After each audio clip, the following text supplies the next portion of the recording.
Hola, en este video estaremos hablando sobre la tuberculosis. Trataré de explicar lo mejor posible dicha enfermedad y espero responder a todas tus dudas.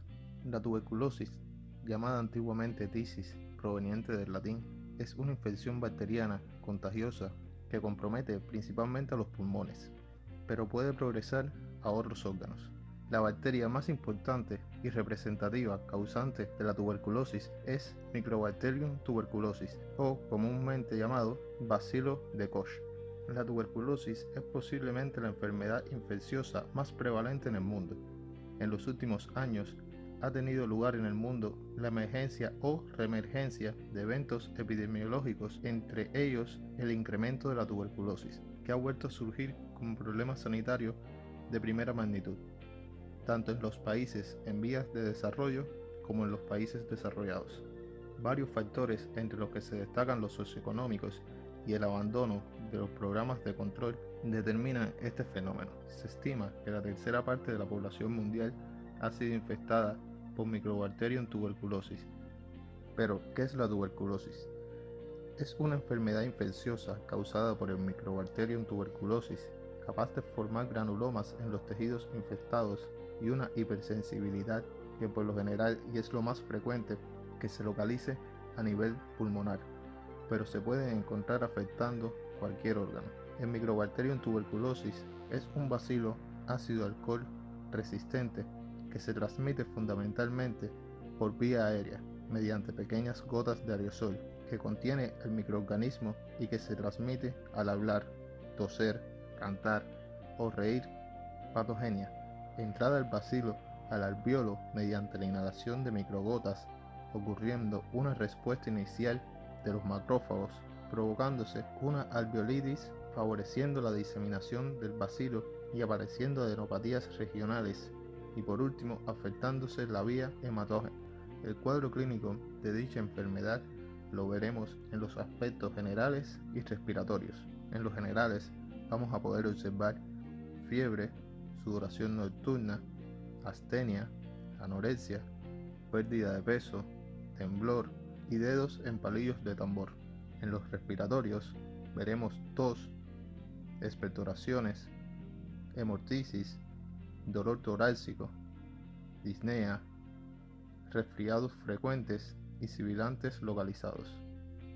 Grupos de alto riesgo: personas que sean seropositivos al VIH, contactos de casos de tuberculosis pulmonar con VAR positivo, ancianos, adolescentes, niños, desnutridos, alcohólicos, drogadictos, diabéticos, inmunodeprimidos, reclusos y exreclusos, internamiento prolongado en instituciones de salud. Las formas clínicas de la tuberculosis o los distintos tipos de tuberculosis que podemos encontrar sería tuberculosis oftálmica, que es la infección a nivel del ojo, principalmente del iris, cuerpos ciliares y coroides. Tuberculosis cardiovascular: en esta se encontrará afectado el corazón, pericardio o vasos sanguíneos. La pericarditis tuberculosa puede evolucionar a pericarditis constrictiva, hecho que lleva al uso de corticoides en su tratamiento. Tuberculosis del sistema nervioso central: aquí estarán afectados el cerebro, la médula espinal o las meninges. Generalmente es causado por Microbacterium tuberculosis y más raramente por Microbacterium bovis. Tuberculosis genitourinaria: causa habitual de piuria estéril, leucocitosis en orina sin germen visible. El acceso de la infección al aparato genitourinario suele ser por vía sanguínea. Puede ser causa de esterilidad tanto en los hombres como en las mujeres. Una de las más comunes, la tuberculosis ganglionar, comprende las cadenas ganglionares cervicales y supraclaviculares. Produce inflamación de los ganglios linfáticos. Pueden presentar escrofulodermia, la inflamación de extensión local del tejido subcutáneo por una reactivación del bacilo tuberculoso en dichos tejidos. En este caso se producen fístulas o úlceras drenantes que presentan fibrosis, además de un característico color rojizo oscuro. Es común en pacientes jóvenes y niños. En infantes es muy común la infección se presente en ganglios superficiales acompañados de fístulas.